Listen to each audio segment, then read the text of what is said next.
Okay, I want to get back into preparing your kids for the real world. I think this is number 4, if I remember right. And I didn't quite finish up last week the physical development aspect of child rearing, so I want to finish that up today.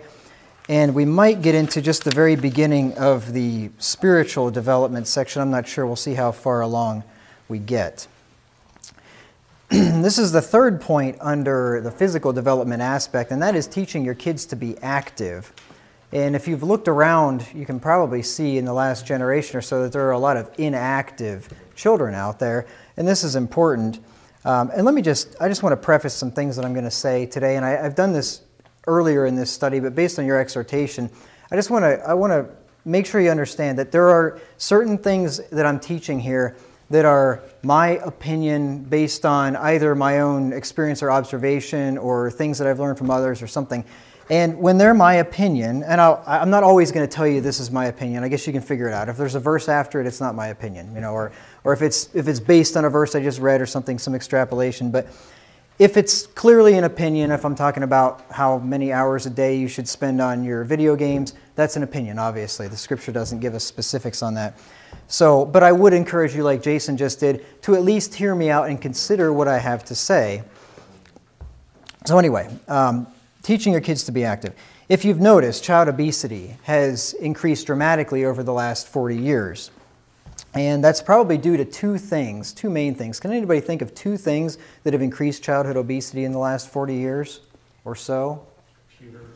Computers, or before that, TV, right? TV and fast food, I would say. When you get the combination of TVs and now computers and phones and all that, and fast food, that's a recipe for obesity, right? Because if you're not doing as much and then you're eating horrible stuff, then it's going to cause you to gain weight.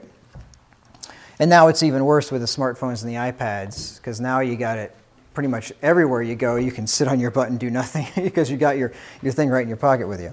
I just want to read you a quote. This is from an article in the American Heart Association website. It's called Overweight in Children. And I thought this was pretty telling and quite frankly alarming and concerning. It says, today, about 1 in 3 American kids and teens is overweight or obese. The prevalence of obesity in children more than tripled from 1971 to 2011. With good reason, childhood obesity is now the #1 health concern among parents in the United States, topping drug use and smoking. That's something to think about. Most parents they're concerned that their kids might grow up and start smoking or especially start doing drugs, which could be very harmful to their health. But I don't think probably as many people are worried about their kids growing up to be obese and the health effects that could have on them. It says, among children today, obesity is causing a broad range of health problems that previously weren't seen until adulthood. These include high blood pressure, type 2 diabetes, and elevated blood cholesterol levels. There are also psychological effects. Obese children are more prone to low self-esteem, negative body image, and depression. And as far as I know, and I am certainly no expert on this at all, but I would think high blood pressure and type 2 diabetes were probably unheard of in children prior to 50 years ago. I don't think that was probably ever a thing, or if it was a rare case, and now it's happening a lot. It says an excess weight is associated with earlier risk of obesity-related disease and death in adulthood. Perhaps one of the most sobering statements regarding the severity of the childhood obesity epidemic came from former Surgeon General Richard Carmona, who characterized the threat as follows. Because of the increasing rates of obesity, unhealthy eating habits, and physical inactivity, we may see the first generation that will be less healthy and have a shorter life expectancy than their parents. Think about that. And I bet you he's right. Because just think about where we are now, and especially just even in the last generation or so, and then consider adding on to that 50 or 60 years until these kids now get to be, you know, in later adulthood. I don't know, it's not looking well, not looking good. The article continues, the prevalence of obesity, and then they define obesity apparently here by the BMI for age values at or above 95th percentile. BMI is body mass index, so basically how much fat your body has on it. And I guess they consider obesity apparently, if you are in the 95th percentile, then you're considered obese, I guess.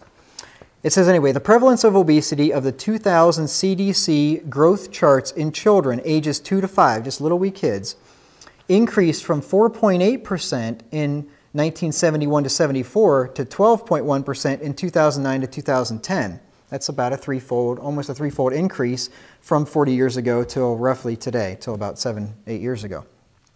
For 6 to 11-year-old children, the prevalence of obesity increased from 4% in 70 to 74 to 18% in 2009 and 10.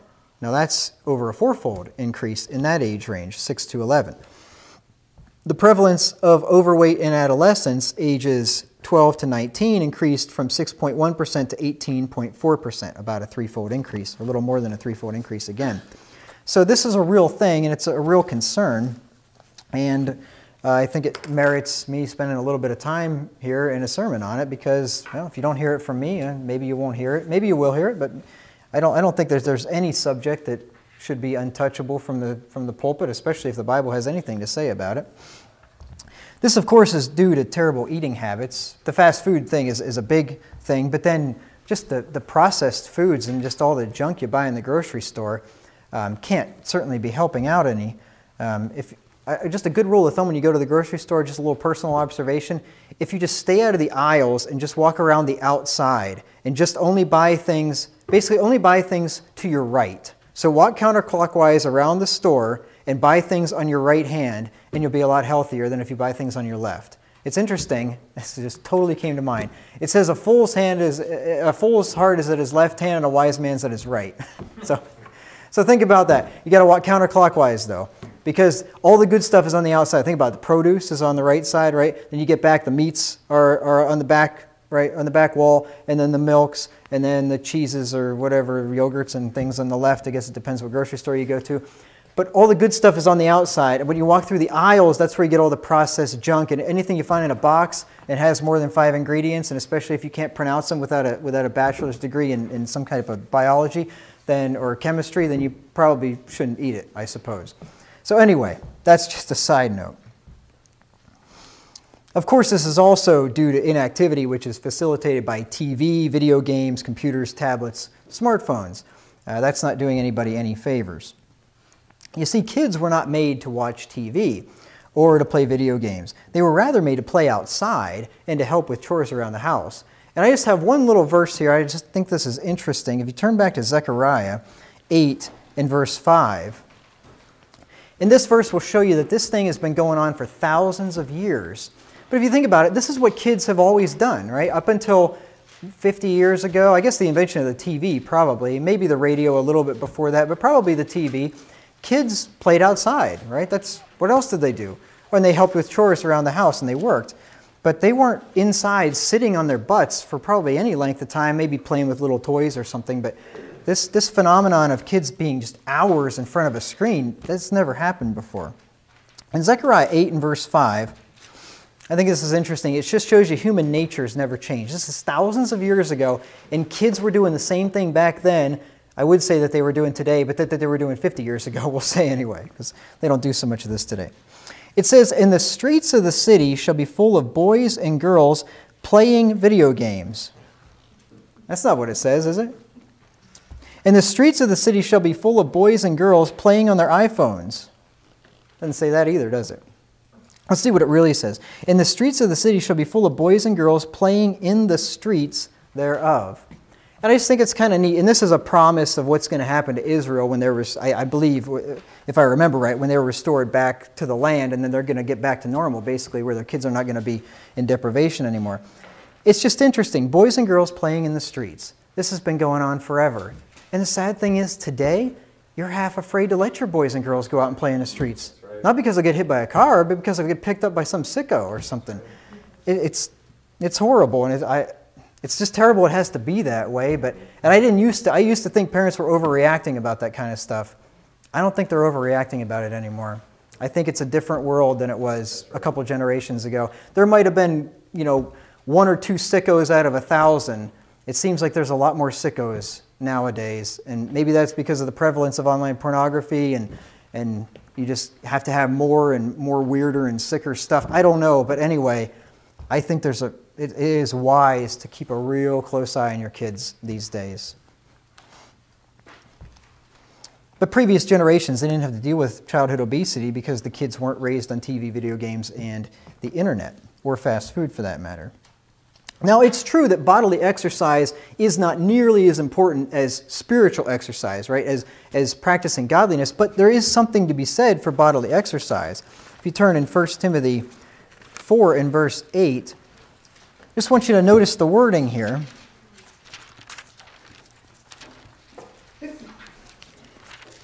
Now, I don't like bodily exercise. I like working, and I'm telling you, I am so sore now because all week we worked. We painted for 2 days and then moved and all that, and it was a lot of work, and I just felt like I got run over by a freight train after even the first day of it. But anyway, I like working hard. I don't like exercising, so I kind of wish that this verse said, "For bodily exercise profiteth nothing," and then that would make me feel a little better about myself. But it doesn't say that. It says, "For bodily exercise profiteth little, but godliness is profitable unto all things, having promise of the life that now is, and of that which is to come."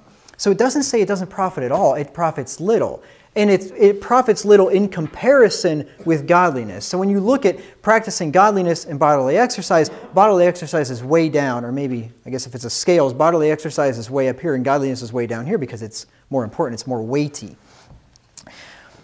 But it still does profit something. Now, it's interesting that in these days, bodily exercise was not nearly as necessary as it is today, because in Timothy's day, when Timothy wasn't sitting there studying the Word, he was probably out chopping firewood, he was out maybe working in his garden, he was out hunting animals, I don't know what he was doing. Anyway, he was doing something, he was doing physical labor, no doubt. He wasn't sitting there and ordering stuff off of Amazon every time he needed something, have it delivered to the house. So he was getting a lot more bodily exercise than I am. So this is important for me too. I need to get the bodily exercise. I do try to walk a little over a mile a day, and that's something. It's probably not enough, but it's at least something. But I've gotten enough exercise for the last week that I'm good for the next 2018. I don't have to do anything because I got enough in the last week.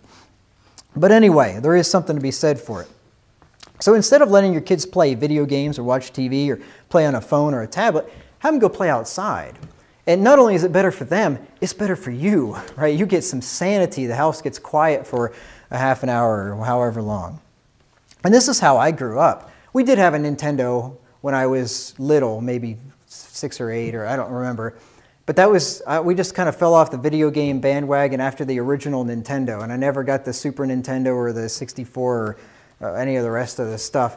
But anyway, I played my share of Nintendo when I was little, but we also lived in the country and we were out and about, and I sound like I'm old, but it was different in those days, at least growing up in the country, because we were out, gone for hours or all day, I mean, well into the evening, and we had dirt bikes and mini bikes, and we were, I mean, who knows? It's just amazing my parents let us do that stuff, because we were out miles in the woods. Nobody would have ever found us. You'd have a search team, and we'd have been rotten and stinking by the time the search team ever found us. It was just different back then, I guess, and my parents didn't have to worry as much, and nothing ever happened to us, thankfully. But in this day and age, I would say you definitely want to limit the time that your kids are spending on electronic devices. Not only because of the childhood obesity thing, but it's not good for their minds. And if you remember what was it called? The Digital Invasion series that I did. And I talked then about how the electronics, the digital media, it's messing with our brains, and it literally it makes different connectors within your brain, and it makes you think differently. And I don't remember all the details from then, but I covered it in those sermons, and you might want to review them, so might I. If you can't control them, though, or if they cause you too much grief, I just say get rid of them. If you can control them and you can tell your kids, okay, half an hour a day or whatever your standard is, and they don't give you a ton of grief about it and it's not making your life miserable, okay then. But I'd say if you can't control it and your kids are just unruly about it, say, you know what, we're just getting rid of it. We're not going to have it because it's too much grief in my life. Once again, so there's my opinion, okay? So I think you can pretty much figure out when my opinion comes into things. Now here's definitely my opinion. I personally would not allow TV or video games in our home. Now, I'm just going to kind of re-emphasize what Jason said. And don't answer the question. You don't even need to nod your head because I don't want to know what you think. But I'm just going to ask you a question. Do you consider me a wise person or not? Don't give me any feedback. You don't have to tell me. If you consider me a wise person, and maybe you don't, and that's okay, but if you consider me a wise person, then you should at least consider what I'm saying here and think, well, if this is if this is my personal opinion, there must be some reason why I've come to this opinion, and I just didn't just randomly, arbitrarily just wake up one day and just say, no TV in my house, no reason whatsoever. I have reasons for this. I personally would not allow it. And I got off of TV back in 2005, I think. So it's been a long time, almost 13 years ago. And I was amazed back then, and I'm sure it's worse now. And I literally hardly ever see TV. I don't hardly ever see any commercials. A lot of times when people talk about commercials or shows, or I don't even know what they're talking about. I noticed after I got off of TV, and I'm talking about it like it was almost a drug or something, but once I got off of TV, for a couple of years, and I was kind of cold turkey for a while. Then whenever I would see television, and especially the commercials, I was aghast. I just couldn't believe what I was seeing with the filth and the garbage on it. I was just shocked. And I think you'll find out that you have been, if you watch TV, you have been so desensitized to all that crap on there, you don't even realize it. It's like people that live in Las Vegas and they drive around. When I went to Las Vegas the first time, I was just shocked at the billboards and all this crazy stuff. I was telling Conrad and Marydale about it, and they were just like, I mean, they recognize it, but I don't think it's just not, they see it so often, it's not a big deal anymore. It's the same thing with TV. You would be amazed. Just don't see TV for, maybe take a while, maybe a year. You'd be shocked, I think. So there's just so much garbage on there to pollute your mind and to waste your time, for that matter. I decided to get rid of it, and I've never gone back and never missed it. Video games, I think that those are also a waste of time, and I don't think that they're good for the kids based on what I've read there in that book, The Digital Invasion. Especially the younger the kids, the more damage it can do to you. Everything in moderation. I mean, I'm not saying to play video games once in a while is going to hurt you any more than to go to McDonald's once in a while is going to hurt you, but to do it excessively is definitely not a good idea, in my opinion. I would not allow my young children to play on computers or iPads or smartphones at all because of the developmental, social, and behavioral problems that they cause. And I'm not going to define what young means, but I mean young, I don't know, probably under 6 or 8 years old or something. I don't exactly know. I haven't got this firm in my mind because I don't have kids yet, I guess. I don't have to get it down to the year. But I would not let my young children play on that stuff. Especially little kids, like little toddlers and babies and things like that. That is not developmentally good for them at all. And the younger they are, the more damaging it can be to them. And I've read articles to this effect. Not to mention the cost of these things. Like an iPhone, for instance, I don't remember ever letting a young child ever even hold my iPhone. And I won't. It's like $600 or $700. Am I going to hand a little kid a $600 or $700 piece of glass to let them smash? No way. I won't even let them touch it. But I don't, what if I have kids and they're not going to use it? And I know people, and this may sound extreme, but I do know people that do this very thing and have done it since their kids were born. And so it can be done. I've seen it done. You just got to make up your mind if you want to do it or not. That's the thing. What I would do is I would explain to my kids the danger of these things and why I limit the use of them. And I would do it both before and after they're old enough to understand what I'm even talking about. Because, you know, you teach your kids things when they're little and they don't really understand, but you just tell them these things, and eventually when they get old enough, then they understand, and then maybe they remember all that reinforcement, and it's better for them. And I would explain to them before and after. What you don't want to do, in my opinion, is just make a rule and say no video games, and the kid says, well, why? My friends have video games or something, and you just say, because I said so. That's not a good idea. Because they don't understand. And if you can explain to them, at least give them some kind of a reason, that's going to help them out a lot.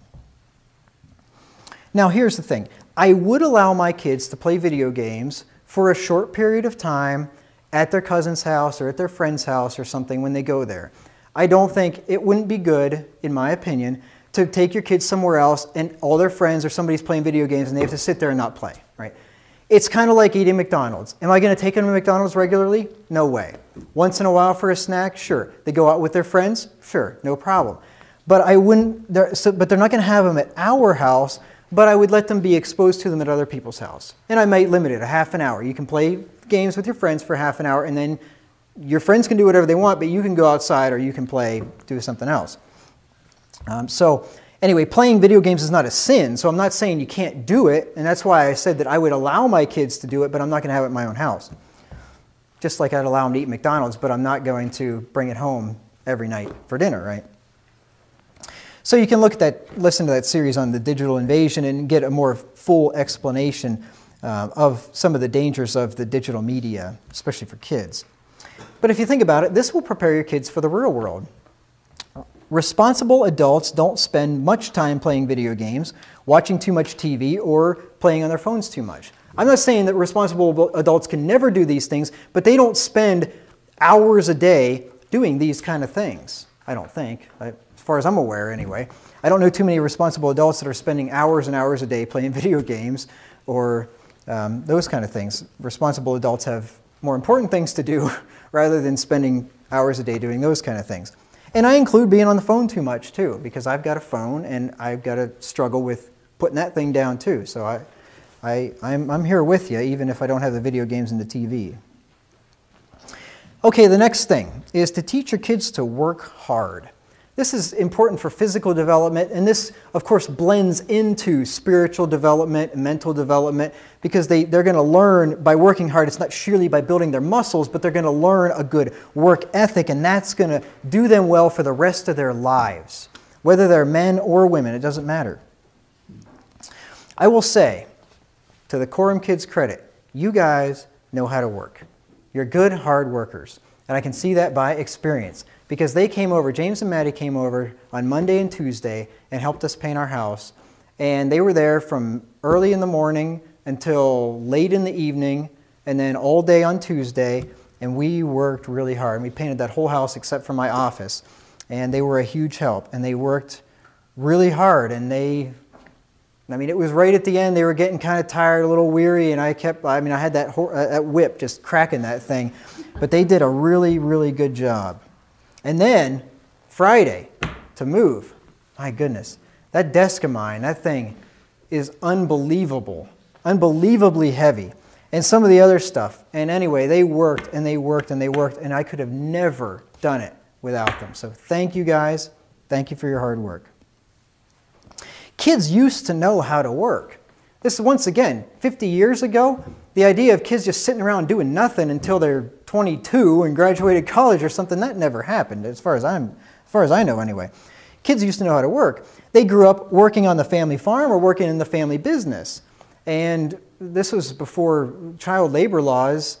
You know, kids, they were wee little. I mean, they could help out in the family store or whatever on the farm, and that certainly didn't hurt the kids, and it was helpful to the family. But we don't have that today. Kids back then were taught probably, I'll bet you, as soon as they could walk, they started working. They started doing something. I mean, a little 2-year-old kid can gather up eggs, right, or something. I mean, back in those days, working was just life. It wasn't something you did whenever you got to be an adult. Working is just something that you do all the time. Not long ago, kids in their early teens would have got a part-time job at a local business in order to make their own money. That was just normal, right? And nowadays, they keep raising the working age to where they won't even allow kids legally to work. I don't know what the age is now. Is it 15 or something? I don't know what it is. But anyway, that used to be the norm. But today, many kids, they never get a job until they graduate from college, and that's if they can even find a job once they graduate from college. There's a lot of kids, and I don't know, maybe not a lot, but I don't know what the percentages are, but there are plenty of kids, I'm sure, growing up, especially in affluent neighborhoods and such, that probably have never worked a job a day in their life until they graduate college. They graduate college and that's their first job. And they're accustomed to having everything handed to them. That's no way to bring up kids. To teach them that until they're well into their adult life, that everything that you've never had to associate labor with money or labor with things. You just get everything handed to you, and that's no way to train up kids. Most kids never worked, they never earned money, they've never bought anything that they own, and I don't think that is a healthy way to raise kids. There's a lot of definitions of what an adult is. And I'm just going to give you one. This is a short one, and this would not encompass everything, but I think this would be one necessary thing in order to become an adult and be considered an adult. Being an adult means working to provide for yourself, if I had to just sum it up in a sentence. And I would not consider somebody an adult, especially somebody that is progressing towards adulthood. I would not call a person an adult until you're working and providing for yourself. So your 18th birthday does not mean you're an adult. Your 18th birthday means nothing whatsoever, except that you happen to be 18 years old. You could be an adult at 16, or you might not be an adult until 30. It just all depends.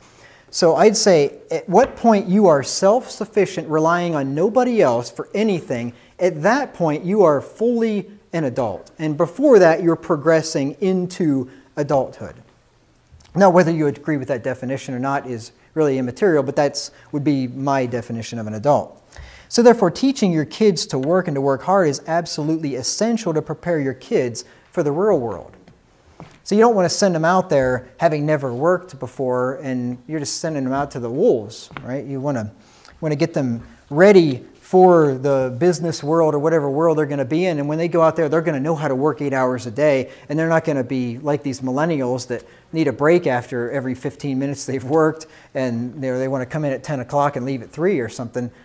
That's no way to prepare your kids for the real world. God expects us to work fervently at whatever we do. So let's get to some scripture here. I know I've done a lot of talking, and now I've got a whole bunch of verses for you. Look at Romans 12 and verse 11. Romans 12 and verse 11.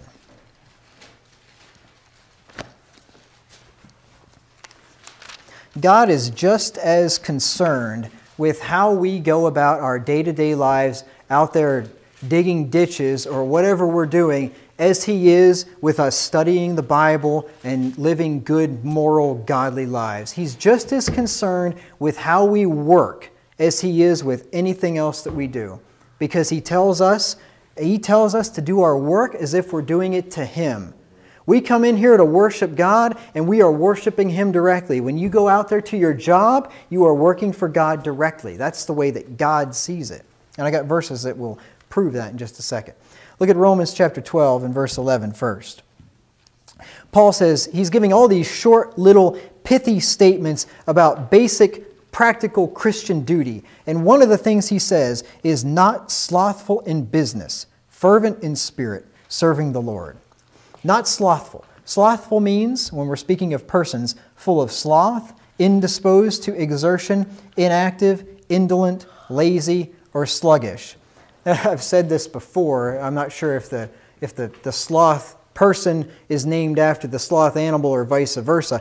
But when I mentioned that last time, Judy Hatcher sent me a couple of videos about a sloth. One of them was in that little movie, I forget what it's called, about the little girl, the girl bunny police officer, Zootopia.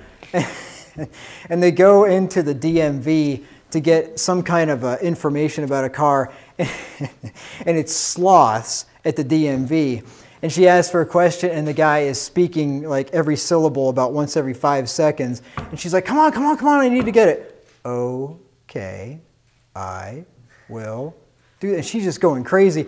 And then she tells him a joke, and he laughs about 3 minutes later, and then he's got to repeat the joke to the other sloth, and then, oh, it was really funny. And just the idea of the DMV people being sloths in the movie was quite funny if you've ever been to government offices before. But then there was the Geico commercial. I think it was Geico, and they were playing Pictionary or something where you draw the thing. And the sloth is the one that's drawing the picture, and he's up there and he's drawing this line like, you know, it takes up the whole minute, and he only draws one line, and they're guessing all these things, and it's like, it's an apple or something. I don't know I forget what it was, but of course you couldn't guess it because he only got the stem or whatever the thing was. But anyway, that was quite funny. So not slothful in business. So not inactive or indolent or lazy in business. So when we work, and business doesn't necessarily mean commerce so much as it means just whatever you're doing, just do it with fervor. That's what he says, fervent in spirit. Fervent is hot, burning, glowing, boiling. Of persons, their passions, dispositions, or actions, ardent, intensely earnest. It says from the 17th century, almost exclusively with reference to love or zeal, love or hatred, zeal, devotion, or aspiration. So instead of being lazy, God wants us to be on fire. So when you go to your job, just think about lighting a fire under yourself and getting you moving. My neighbor used to tell me this story about the old Indian wanted to get the little Indian moving, and the guy was laying in his teepee not doing anything on his cot or something, so the old Indian went in there and he started a fire under the guy, and when the flames started hitting his butt, the guy got up and started to do something. And he says, so the moral of the story is you got to light a fire under him. And I always remembered that from a kid. So think about that. Just light a fire under yourself when you're at work, and teach your kids to have a fire within them to be whatever they're doing, to do it with all their might. And that's what Solomon tells us to do in Ecclesiastes 9 and verse 10. Ecclesiastes 9 and verse 10. I don't think anybody likes a lazy person. I know I don't. I don't like it when I'm lazy myself, though there is a time for kicking back and relaxing once in a while, but I can relax much better once I've had a good day's work. The scripture says that the sleep of a laboring man is sweet. Let me tell you what, when you do physical work, which I'm not that accustomed to doing anymore since I mostly work at a desk, but this week, when I lay down, sleep is sweet. And I'm having crazy dreams probably because I'm in like this deep sleep, and that's whenever you start dreaming. And so anyway, look at Ecclesiastes 9 and verse 10. It says, whatsoever thy hand findeth to do, do it with thy might. For there is no work, nor device, nor knowledge, nor wisdom in the grave whither thou goest. Jesus said he had to work while it was day. He said the night cometh when no man can work. So work while it is today. Work hard as long as you can. And whatever you do, Solomon says, do it with all thy might. It doesn't matter how menial the task. Whatever you have to do it as if it was the most important thing you have to do, and do it as if God himself told you to do it. And that's easier said than done. I totally realize that.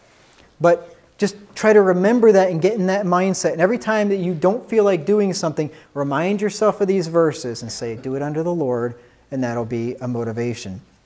It's not just physical labor, though, that is exhausting. In Ecclesiastes 12 and verse 12, Ecclesiastes 12:12, it says, and further by these, my son, be admonished. Of making many books there is no end, and much study is a weariness, not of the mind, of the flesh. Have you ever, I'm sure you have, if you've been in high school or college, or if you have a desk job where you're doing a lot of mental exertion, you know, you'll feel like you're physically exhausted from that. Your mind apparently takes a lot of your energy. I mean, most of your head escapes, or most of your heat escapes out of your head is probably because that's your computer up there running like crazy. And whenever you're running that mind like crazy, it wears your body out. So just because I don't do a lot of physical work, I still do work, I still do labor, and all of you that sit in front of a desk do too. But you want to do it heartily, as unto the Lord, whatever you do. Look at Colossians 3 and verse 23. And of course, the point is you want to teach your kids to do this. And as I said in the outset of this sermon, there's going to be something in here for everybody, because this stuff here, I'm telling you to teach your kids, but I'm preaching it to everybody. We all ought to be doing these things, and then teaching it to your kids, the best way to do that is to do it yourself. Kids or anybody else don't pay much attention to hypocrites, right? If you tell your kids to do something but you're not doing it yourself, they're going to see that your conduct doesn't match your creed, and it's not going to be very effective. It's like the guy that's sitting there and he's totally sloshed, telling his kids don't you ever drink alcohol, you know. That's going to fall on deaf ears. Colossians 3 and verse 23. It says, and whatsoever you do, do it heartily, as to the Lord, and not unto men. Look at that word there, the second word, whatsoever. That means anything, whatever you do, if you're out there mowing the grass, or if you're unclogging the toilet, or if you're doing just a menial, repetitive, mind-numbing job, whatever you're doing, do it heartily, as unto the Lord. Heartily, as in with all your heart. Put yourself into that and do it as hard as you can. Look at Ephesians 6 and verse 7.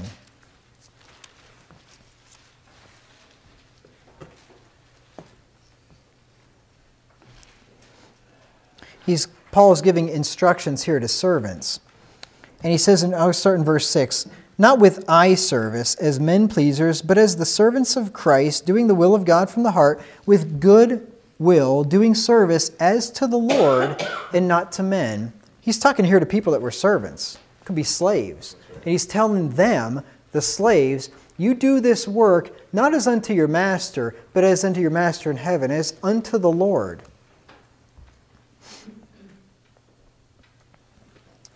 Now, this will benefit your kids. It'll benefit you. Because people that are diligent in their works will go far. In their work will go far. Let me take you to a verse that shows us that in Proverbs 22 and verse 29. Proverbs 22:29. Then I'm going to embarrass somebody and give you an example of it. I'm going to embarrass you in a good way, though. Not in a bad way. I'd never embarrass you in a bad way publicly. Proverbs 22 and verse 19.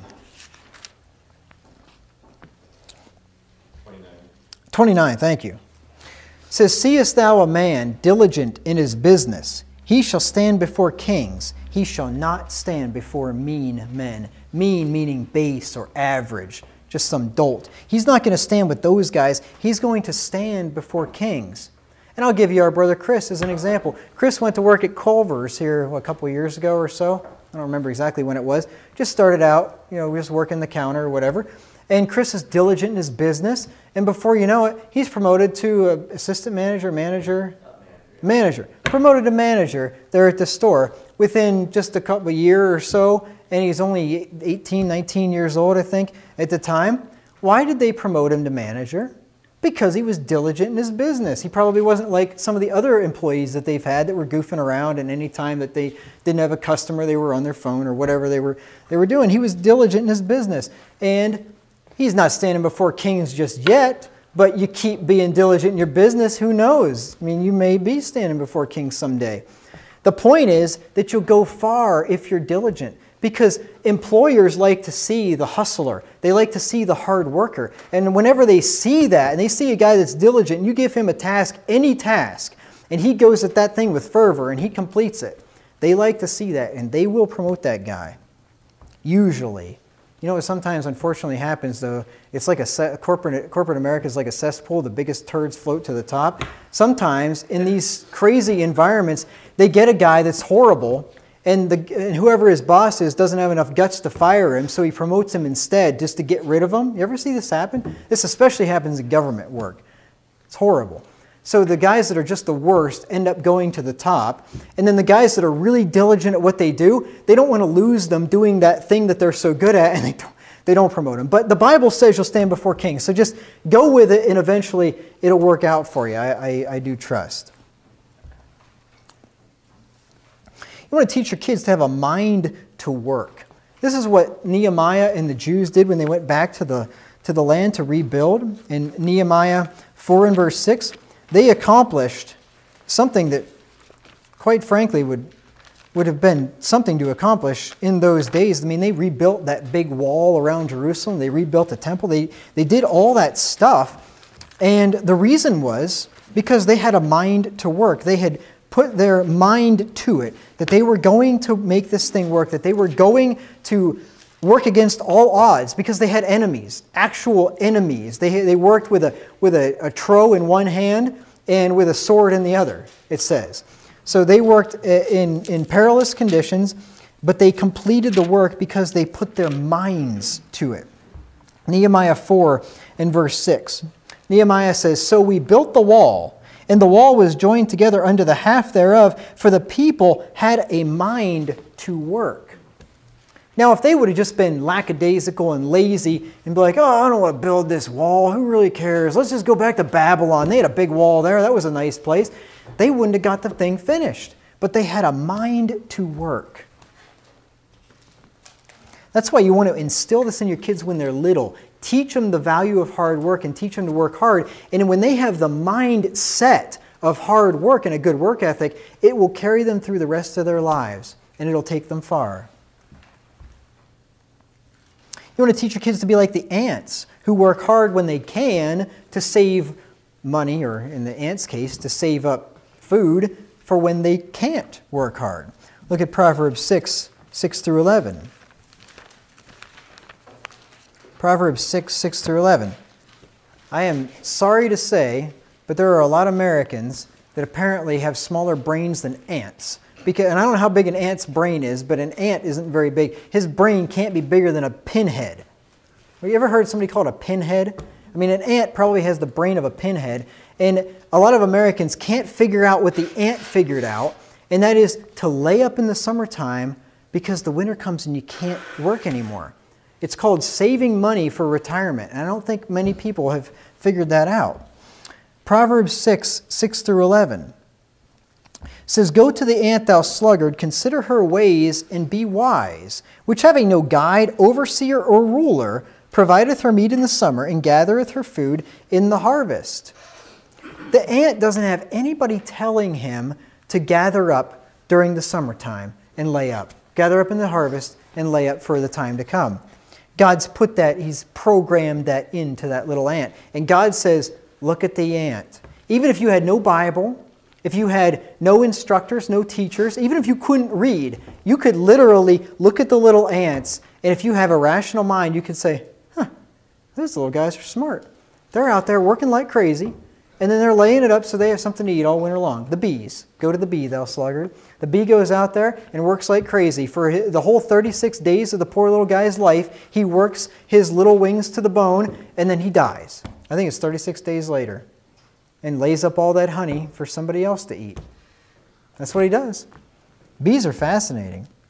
But anyway, we can figure things out. Look at the little squirrels. You see the squirrels running around? I've never seen a squirrel stand still for more than about 2 seconds. He's constantly running around. And what's he doing? He's getting food, right? He's laying up that food in his nest or in his belly or whatever. We can learn from these guys. Let's keep reading. How long wilt thou sleep, O sluggard? When wilt thou arise out of thy sleep? Yet a little sleep, a little slumber, a little folding of the hands to sleep. So shall thy poverty come as one that traveleth, and thy want as an armed man. You see, if you don't act like the ant, then your want or your need is going to come like an armed man. You are going to be in some serious trouble. Now the problem is we don't have a direct correlation between working and eating in this society anymore. We have the government in between working and eating. And we have the government in between working and retirement. And so people just don't know, what do I have to say for retirement? The government's there, Social Security or disability, or something's going to be there for me in the future. I don't have to worry about it. The problem is, it's probably not going to be there for most of us. By the time we get there, it's not going to be there. So it may have worked for previous generations. It may work for a current generation. Who knows when the crash will come, but it's not always going to work. We're going to get back to the old model of working to eat, working to save up for your own retirement, and providing for yourself in your latter years, not relying on the government to do it for you. You might rely on your family, but I'll bet you your family, if your kids know that they're going to be funding your retirement, they're probably going to light a fire under you to start funding your own. I know I would. If my parents are going to tell me that, hey, I'm just going to lounge around and do nothing and I'm going to live off of you when I get old, I'm going to say, no, you better get to work or you're not going to live off of me when you get old. You want to teach your kids that laziness is wickedness in God's eyes. I don't think we fully appreciate how much God hates laziness. We just look at laziness as like, it's not such a big deal. I mean, at least I'm not an adulterer, At least I'm not a drunk. At least I never killed anybody. I never stole anything, or I never got caught for it anyway. I never done any of the real bad things, right? But God considers laziness as wickedness. Look in Matthew 25:26. You want to teach your kids this. Tell your kids whenever you see them being lazy, and no doubt they will be, because we all have to learn a good work ethic. Most of us aren't born with it. When you see them being lazy, then remind them of this parable and remind them of the blessing that the guy that took the 2 talents and the 5 talents and what they did with them and how they were blessed by God. Remind them of that. And then remind them of the guy that took the talent and did nothing with it and he was lazy. And the Lord condemned that man. He was very unhappy with him. Matthew 25, I'm in Luke. Matthew 25 and verse 26. It says, His Lord answered and said unto him, Thou wicked and slothful servant, thou knewest that I reap where I sowed not, and gather where I have not strawed. Thou oughtest therefore have put my money to the exchangers, and then at my coming I should have received mine own with usury.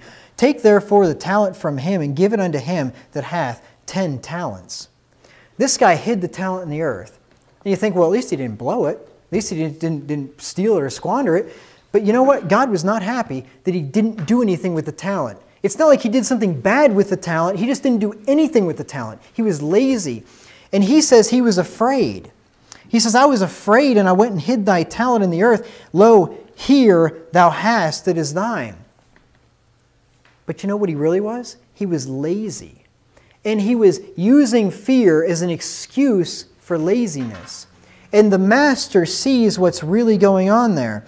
The master didn't say, Thou afraid servant, thou fearful servant. He didn't say that. He said, Thou wicked and slothful servant. The master saw that the fear was only an excuse for the laziness. And he calls him a wicked servant. And this is a parable of the kingdom of heaven. This is a parable of God giving talents unto His children to be used for Him.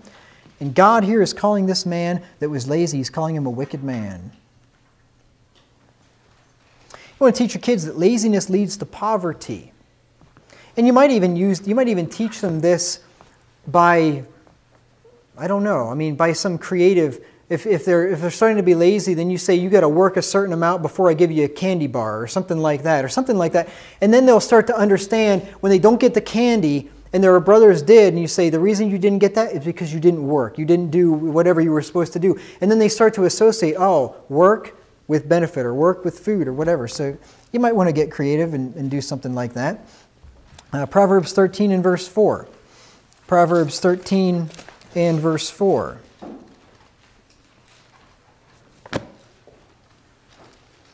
It says, The soul of the sluggard desireth and hath nothing, but the soul of the diligent shall be made fat. He's going to be made fat as he's sitting before kings. Remember, the diligent man will be before kings, and he's going to be made fat. Now, the sluggard, he's going to desire all the stuff that the diligent guy had, but guess what? He's going to have nothing, because the government wasn't there to give it to him. He had to actually work and labor to get it if he wanted it. It says in another place, the sluggard is so lazy that he won't even bring his hand to his mouth to feed himself. Now that's pretty lazy. I've never actually met somebody that lazy, but I suppose there could be somebody out there. Look at Proverbs 24, 30 through 34.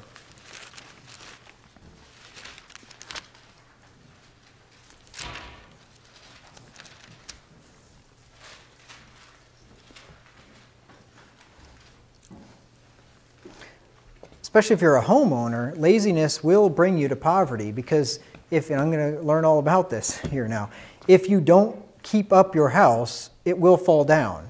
And it does say, the Bible actually says that. By much slothfulness the house droppeth through, it says. I don't know if I have that verse for you in the outline or not, but it does say that. So if you don't keep the house up, it'll fall down.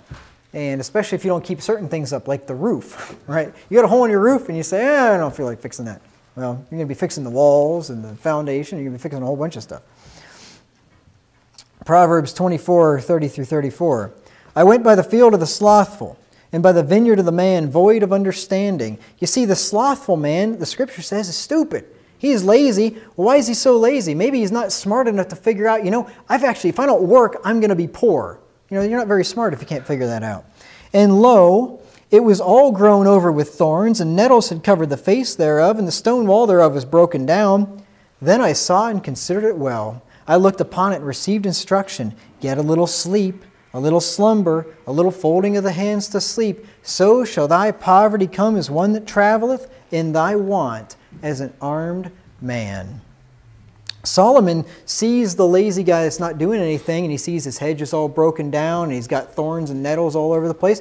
The place looks like a dump, and he says, I looked at that, I considered it, and I learned from it. This guy was doing too much napping and not enough working, and he came to poverty. And you want to teach your kids that. And if you teach your kids a strong work ethic, I would say that's far more important than teaching them even a trade or getting them a degree or anything like that, because that strong work ethic, even if they don't have any of the education, will take them further than the lazy guy with the education. Now, if you get a strong work ethic and a good education, you got good skills, that's even better.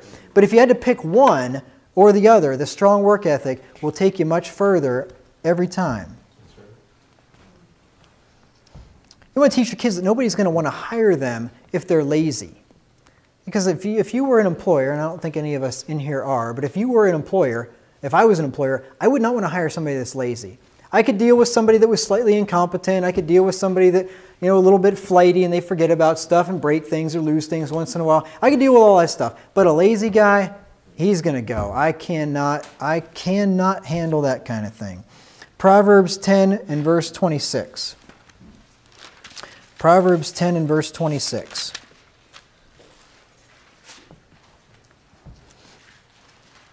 It says, as vinegar to the teeth. You ever drink vinegar before? Especially white vinegar?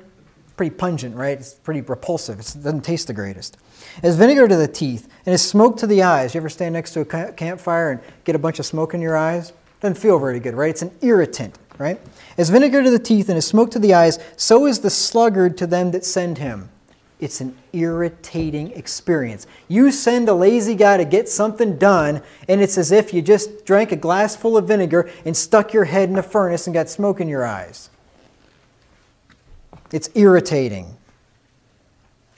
You may as well just go do it yourself. Nobody's going to want to hire somebody that's lazy. So you want to teach your kids that. You want to teach your kids to work in unpleasant conditions. Because, let's face it, all of us are cut out for different jobs, and some of us are probably going to have some not the greatest jobs, and we might have to work outside, or we might have to work in the mud, or in inclement weather, or bad shifts, or whatever. So you want to teach your kids to work in unpleasant conditions. You want to push their limits just a little bit. Look in Proverbs 20 and verse 4. You don't want to push them too far. You don't want to, especially the younger they are. They can't handle too much. But you always want to take them to maybe right about what they can handle and then push them just a little bit further and just make them understand the value of just pushing forward and just finishing that thing. Like when we were painting on Monday. I wasn't going to let you guys go until we got the living room and the kitchen done. I thought, I'm not leaving this house until these things are done. And we pushed through and we got it done. And I'm sure you guys probably wanted to go home earlier than that. And I wanted to go home earlier than that. But we were going to get it done. Proverbs 20 and verse 4. It says, the sluggard will not plow by reason of the cold. Therefore shall he beg in harvest and have nothing. Oh, it's too cold out there. I can't plow. Oh, the ground might be frozen. I can't get out there and plow. And guess what? Maybe the next day it's raining. Oh, I can't plow because it's raining. And then the next day something comes up. And before you know it, it's June, it's July, you haven't plowed. And guess what? Come September, October, your corn's about 2 feet high and there's no ears on there. And now what are you going to do for the winter time? You're not going to have anything. Now, of course, this is back before grocery stores and so on, but you get the point, right? The sluggard won't plow by reason of the cold. Therefore, when harvest comes, he's going to have nothing. And I'll tell you what, I've told you this story before. Hopefully you've forgotten about it because it's one of my favorites, so I'll tell you again. And if you've heard it already, then you'll hear it again. It's important to memorize Scripture because then the Scripture can admonish you and exhort you about things. And I remember one time I had this little Ford Escort, and I drove it home through a blizzard, and it was missing really badly. It was only a 4-cylinder, so if you're missing on one cylinder, you're not doing very well. And it's just the engine sounds like a diesel or something. And by the time I got home, I just went in the house and I thought, whatever, I don't care. I'm just going to drive it until it blows up. It was old. I just thought, I'm done. I don't know what the problem is, and I didn't have a garage at the house. I just didn't feel like looking at it. And I went in and I sat down and I just thought about that verse. The sluggard will not plow by reason of the cold, therefore shall he beg and harvest and have nothing. And I got my coat back on and I went back outside and I traipsed through all the snow, opened the hood, and all it was the little clip that holds the spark plug wire in place had popped off, and the spark plug wire was laying on the exhaust manifold. It melted through it, and the spark plug wire was just short into the exhaust manifold, and it was missing on that cylinder. I literally just had to pick it back up, stick the little connector in the slot, and it ran fine. If I would have kept driving that thing, I would have, I don't know, blown something up. There would have been something, the distributor or something would have been damaged, and it would have been a lot more work. So anyway, that's a good example of that verse right there. Traipse through the snow, through the cold, do the work you've got to do, and it'll save you a whole lot of time in the future. And God won't be irritated with you because you were just too lazy to do whatever needed to be done, even if the weather was bad. And you want to teach your kids not to make excuses for their laziness. Look at Proverbs 22 and verse 13. Because you ever talk to lazy people? They've always got lots of excuses. They've always got tons of reasons why they didn't get something done. You ever notice that? It's interesting. I learned this from Pastor Mott years ago. If you want to get something done, if you need to have somebody's help getting something done, ask a busy person. You'd think you'd ask the person that's got nothing going on. But guess what? If they got nothing going on, it's probably because they never do anything. And if you ask them to help you out and they never do anything, chances are nothing's going to get done. But you think, well, I don't want to ask a busy person. They're busy. Well, you know what? They're busy because they get a lot of stuff done. You ask a busy person and they'll fit it in somewhere. You ask the guy that's not busy, he probably will never fit it in. Because he's got, too much on his plate doing nothing to do something. Proverbs 22 and verse 13. It says, the slothful man saith, there is a lion without. I shall be slain in the streets. You see, he's got a reason. He's lazy. I can't go out and work. There's lions out there, for goodness sakes. I could get tore up. I could lose my life. I can't go outside. And everybody's got their own lion, right? Why didn't you get that report put in? Well, because I was afraid of this or that, or who knows what. I didn't know what you wanted me to say. I thought maybe I'd say the wrong thing and you'd be mad at me or whatever. I mean, there's always something. There's always some excuse. You don't want to accept your children's excuses. You want to teach your kids to focus their efforts on working instead of coming up with reasons why they shouldn't. You ever notice that about a lazy person? They will go to great lengths to not work. They will put in more effort to figure out a way not to do the job than they would have if they would have just done the job. I'm sure you've seen this before. I mean, lazy people are incredibly innovative and inventive of finding reasons to not do whatever needs to be done. Look at Proverbs 26 and verse 16. And my dad always says this, and every time I carry in a big load of groceries from the car, and I'm killing myself to do it, I think of what my dad says, a lazy man would rather break his back than make 2 trips. And I think about that as I'm carrying in 14 bags of groceries and I'm trying to fuddle them around to get the door unlocked and dropping things and irritated, and just think, stupid, it would have been easier just to make 2 trips. Proverbs 26 and verse 16. The sluggard is wiser in his own conceit than 7 men that can render a reason. Oh yeah, you got 7 men that can give a good reason why he should do something, but he's wiser than all of them. He's always got a better idea of why he shouldn't be doing something. Of course, with this stuff and with everything in this series, you want to lead by example. You want to show your kids how to work hard by doing it yourself. So whenever you're doing work around the house, whatever it might be, have your kids help you out with it. And then they'll learn how to do things. I think the mistake a lot of parents make, and I'm sure it's easy to do so, is that you don't want to take the time to teach your kids to do whatever you're doing because it's extra time, right? If you're fixing the toilet, it's just faster for you to fix it yourself than it is for you to get your young child in there and show him what you're doing and have him do it, and then maybe he messes it up or he breaks something, and it takes you an hour when it should have taken you 15 minutes. But I would encourage you to take the time and to have your kids help you out with things. I'll give you an example. My dad taught me a lot of things, a lot of knowing how to work on cars and all that kind of thing. I learned all that stuff from my dad. But one thing he never taught me to do, and I think it was probably just because every time we were doing it, he was just too busy to take the time to teach me. He never taught me how to weld. I wish I knew how to weld. And I don't know if any of you know how to weld, and if what I'm telling you probably won't really make any sense to you if you don't. But when I weld, here's what it goes like. Chunk.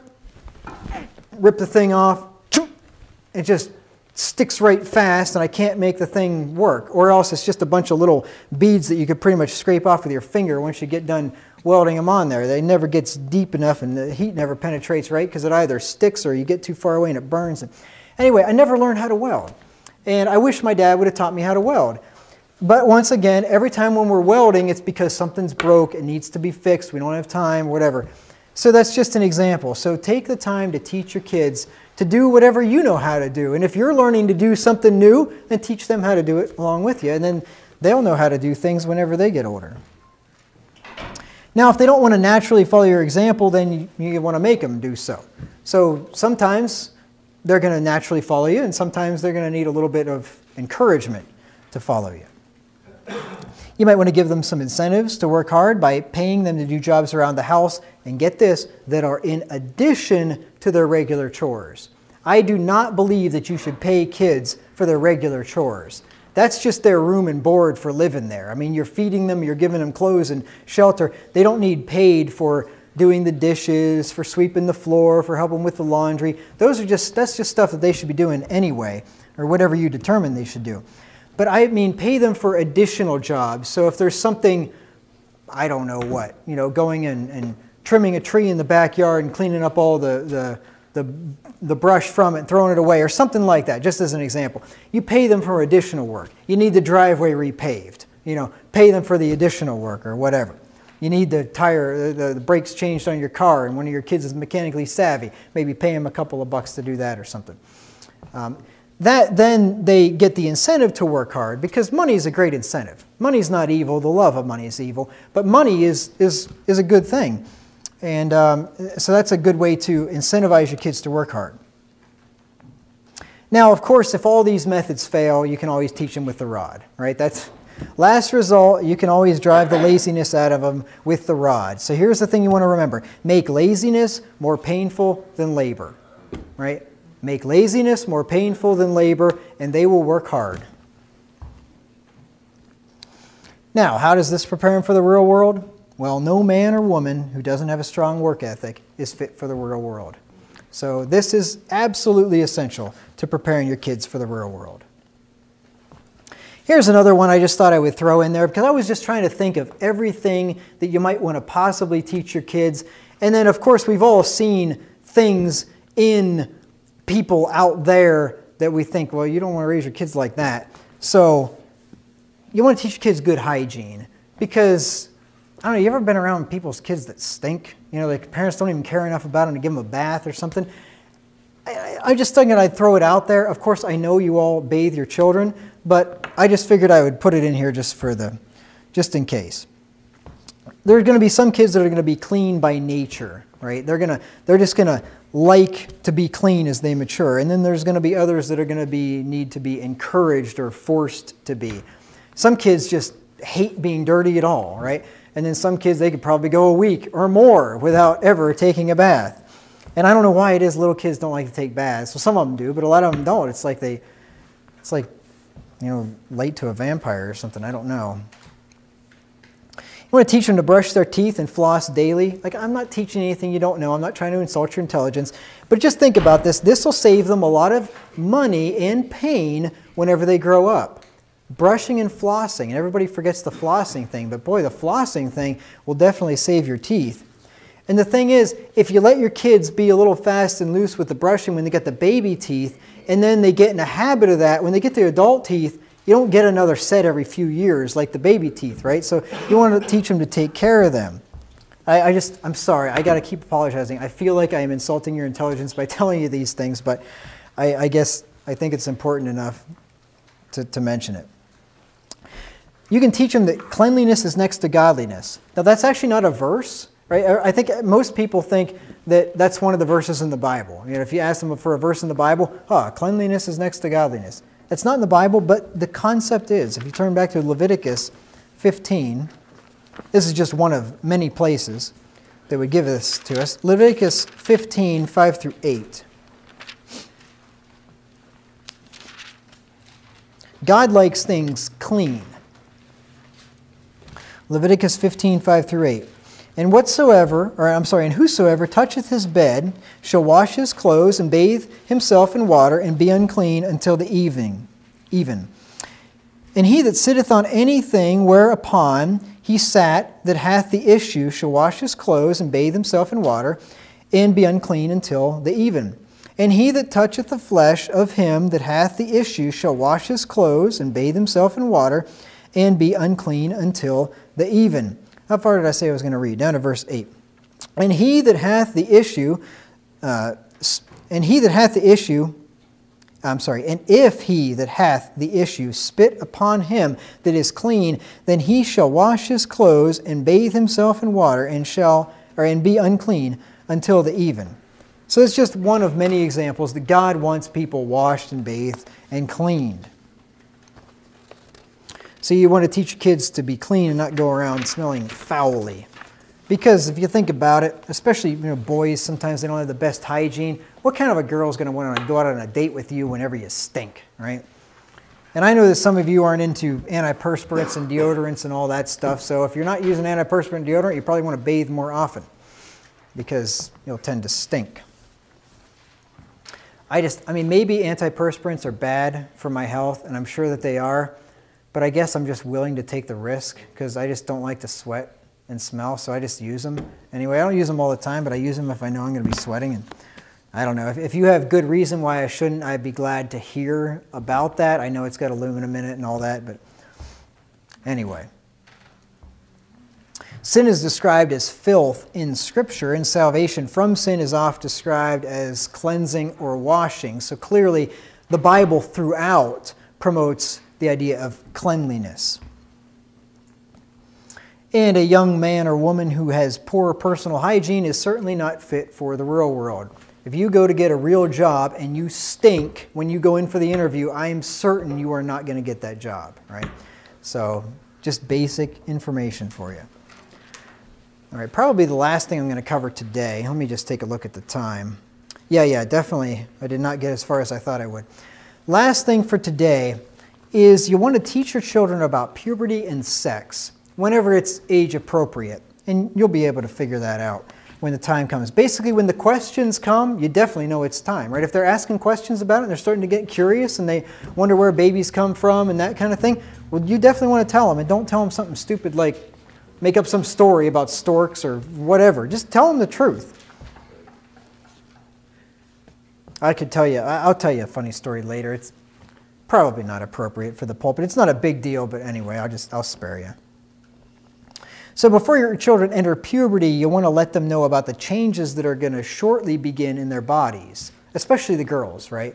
Because you wouldn't want to not tell your girls that something major is going to happen here, and all of a sudden she starts bleeding and she thinks she's dying or whatever. You want to tell them before puberty comes about what's going to happen. My mom got me a book. I don't remember what it was called back when I was around that age. I think maybe puberty or just a little before. Maybe it was called What's Happening in My Body or something like that. And I found it really interesting just to read about all that and learn about all that. And as I was going through puberty, I could read about it and see what's happening. And I think that's a great idea. If you can find a good book on that, that's good. But talk to your kids about it. My mom probably did that because she didn't want to talk to me about it, right? But that was better than nothing. But talk to them. You don't want to let their friends give them sex education because they're going to learn all kinds of stuff you don't want them to know. Now, when they enter puberty and they begin to develop sexually, then you want to talk to them frankly and openly about sex.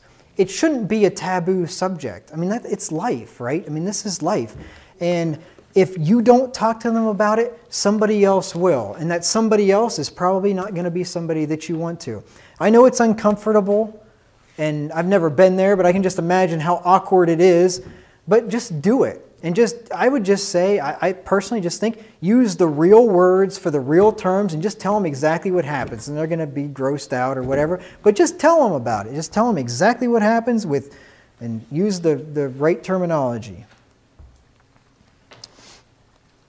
You definitely don't want to fail in this extremely important area of child training. And I think that there are a lot of parents that fail in this area. My parents never talk to me about this stuff.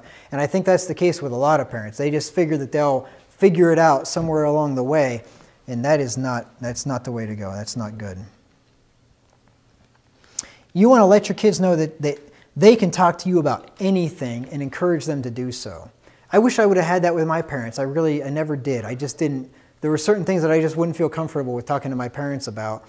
And I can thank my pastor, my former pastor, for that, because he was so open and you could talk to him about anything and no subject was taboo. And because of that, I've become a lot more open and I'm not afraid to talk about anything. Certain people I may be uncomfortable with just because they're uncomfortable. But in general, you can ask me about anything. You can talk to me about anything. I don't care. There's no question that you can't ask me that I won't talk to you frankly about. You want to teach your kids that sex must be reserved for marriage and that fornication is a grievous sin in the eyes of God. Look at Hebrews 13 and verse 4.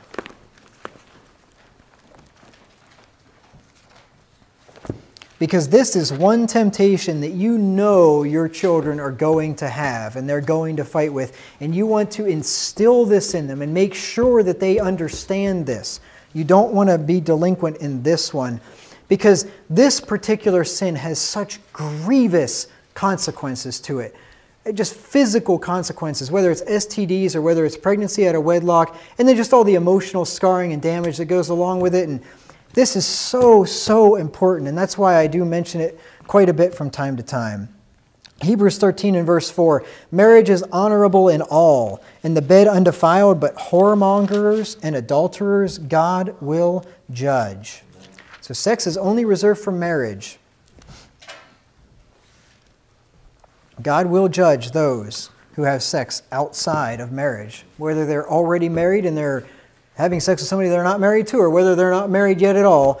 Either way, God will judge that, and some of those judgments are severe. Physical judgments, and 1/4 of this population deals with it every day. STDs. It's a terrible thing. Look at 1 Corinthians 6, 18 through 20. 1 Corinthians 6, 18 through 20. I'll tell you what I think would be an effective thing to do with your kids is, and it's gross, but just get on the internet and search some of the STDs and show them pictures of that stuff.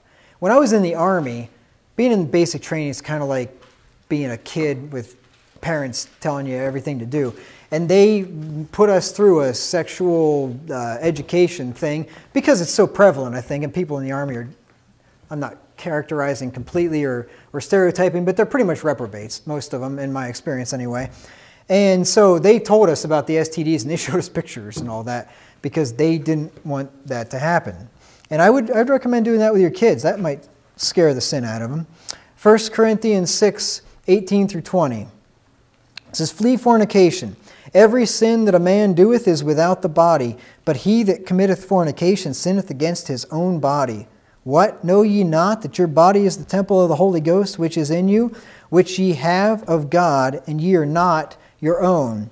For ye are bought with a price, therefore glorify God in your body and in your spirit, which are God's. You see, there's something special about fornication.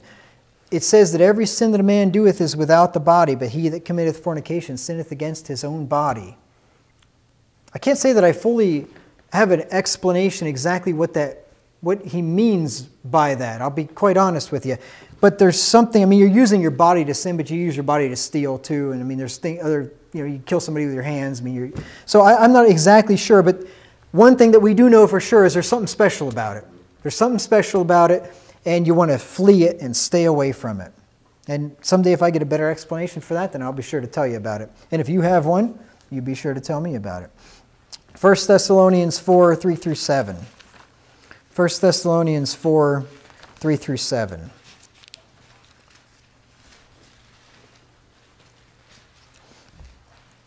It says, for this is the will of God, even your sanctification, that ye should abstain from fornication, that every one of you should know how to possess his vessel, that is his body, in sanctification and honor, not in the lust of concupiscence as the Gentiles which know not God. You You see, it's the Gentiles that are fornicators. People that don't know God are the fornicators. We are not supposed to be like that. Though we have the same temptations that they do, we are not supposed to give in to those.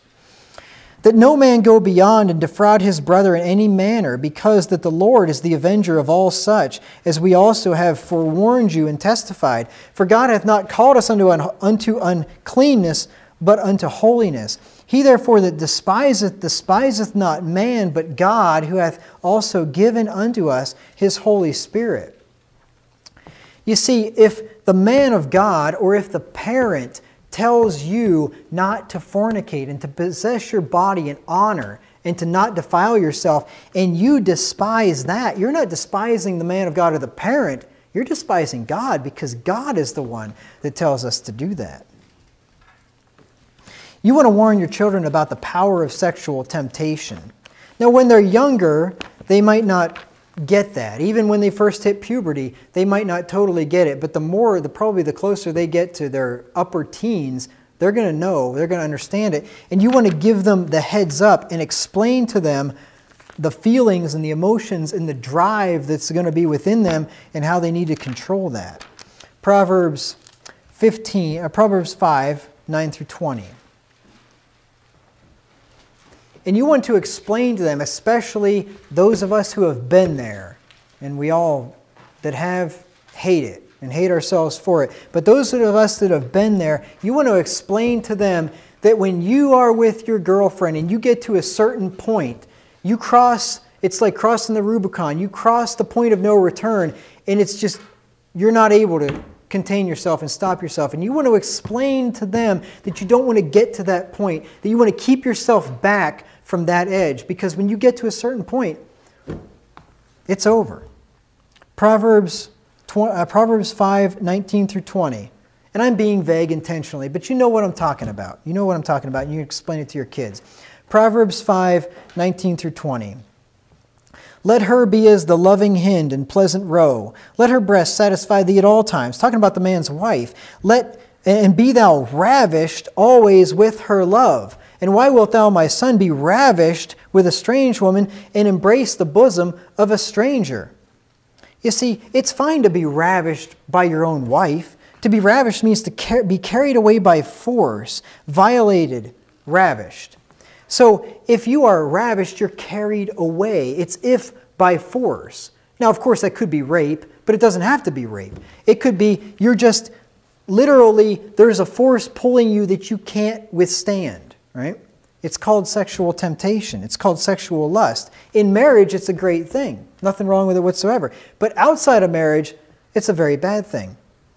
Have you ever heard two young people that went too far? What do they say? We got carried away, right? It's perfectly scriptural. They did get carried away. They got ravished, right? It was too tempting. It was too strong. They could not hold themselves back. Now, somebody told a story one time, and I think this is a good example, that when I say you can't hold yourself back, you can, but a lot of people, most people just don't have the willpower to do it. Somebody gave an example one time, though. They said, what if you're with your girlfriend, you're on the couch and nobody's home, and things are getting a little carried away, and you're to the point of no return, and all of a sudden, busts in the door her 6'5" dad, great big bulky guy. You're going to stop right there, right then, right? So you can stop. It is possible to stop, but most people don't have the willpower to do it. And you don't want to play. That's fire that you don't want to play with. You don't want to play with that, and you want to teach your kids that. Proverbs 6, 25 through 26. Talking about the strange woman. Lust not after her beauty in thine heart, neither let her take thee with her eyelids. For by means of a whorish woman a man is brought to a piece of bread, and the adulteress will hunt for the precious life. Teach your boys especially, because boys are going to have more trouble with this than girls. And you teach them that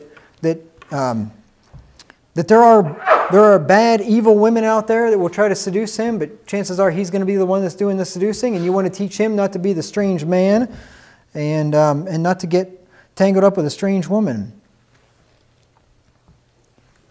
Because by means of a whorish woman, a man will be brought to a piece of bread. You ever heard of alimony? A man will be brought to a piece of bread.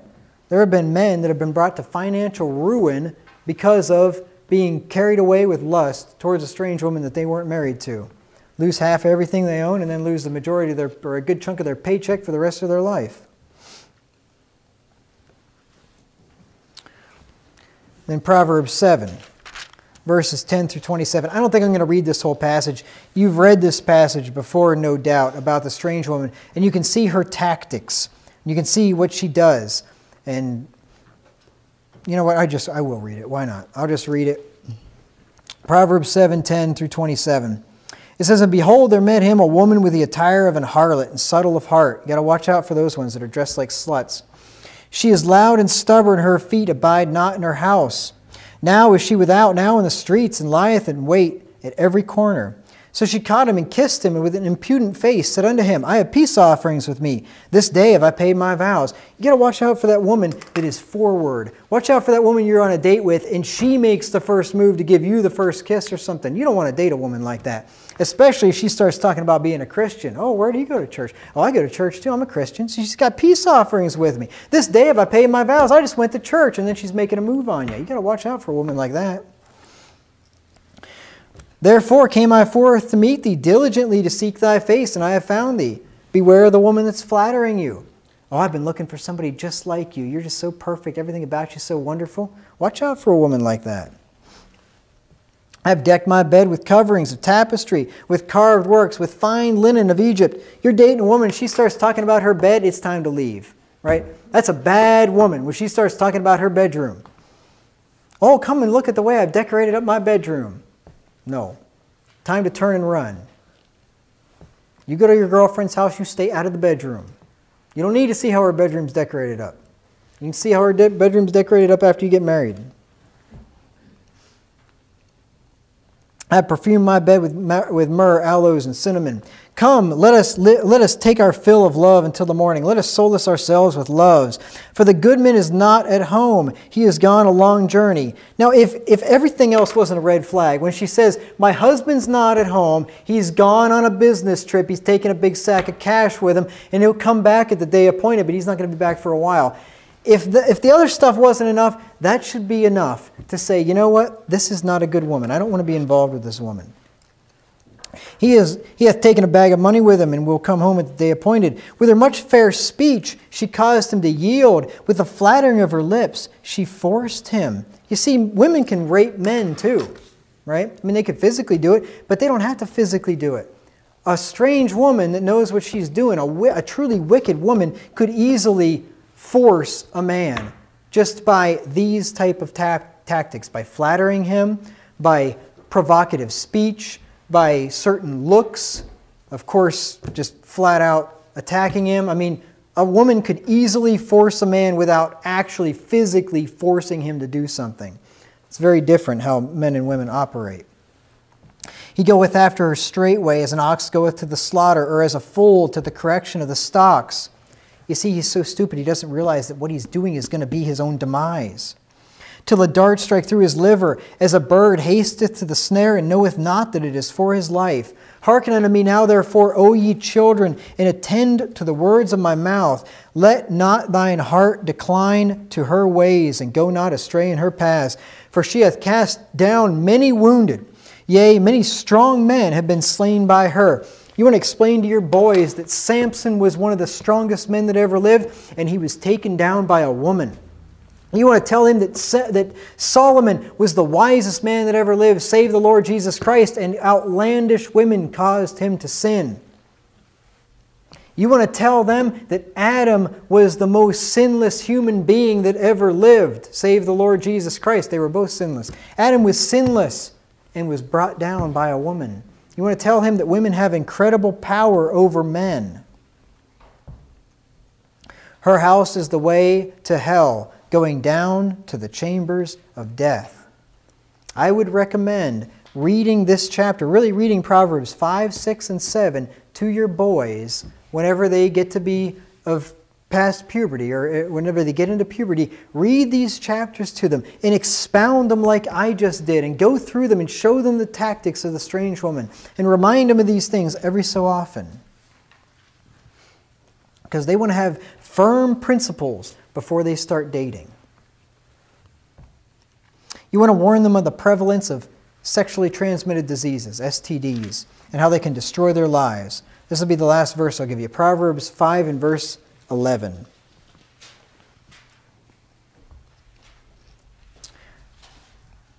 He's warning him of the dangers of the strange woman. And he says in verse 8, remove thy way far from her, and come not nigh the door of her house, lest thou give thine honor unto others, and thy years unto the cruel, lest strangers be filled with thy wealth, and thy labors be in the house of a stranger. That's called alimony. And thou mourn at the last when thy flesh and thy body are consumed. That's called an STD. You know what the Bible refers to the male privy member as a lot of times? His flesh. His flesh, lest thy flesh and thy body be consumed. Think about that. I don't know if there were STDs back then or not. Might have been, could have been, probably were. I think we have a lot more today.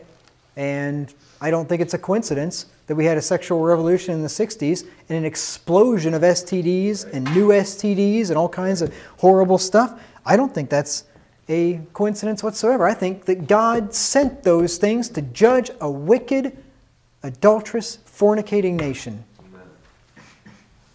You want to warn your kids about those things because some of them can be treated with antibiotics and go away. Some of them last a lifetime. Some of them have debilitating mental and physical effects. Some of them will flat out kill you. And they won't, unfortunately, they don't kill you right away. They kill you with a nice, long, slow, painful death. You don't want your kids to fall into that. And you also want to warn them that having children out of wedlock has the potential to ruin both their and their children's lives. The potential. There have been plenty of people that messed up and then got married and things are great, you know. But it does have the potential. You can really wreck your life, especially if you're with the wrong person. You're with some whore for a one-night stand, you get her pregnant or something, then you're really screwed.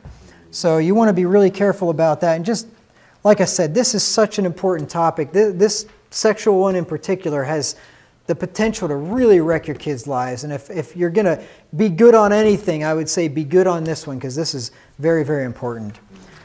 So next time we're going to pick up with spiritual development. And this truly will have something in it for everybody. So this stuff will be just as applicable to every single one of you, no matter what your age is. It's got nothing to do with having kids or not. So thank you for your kind and patient attention today.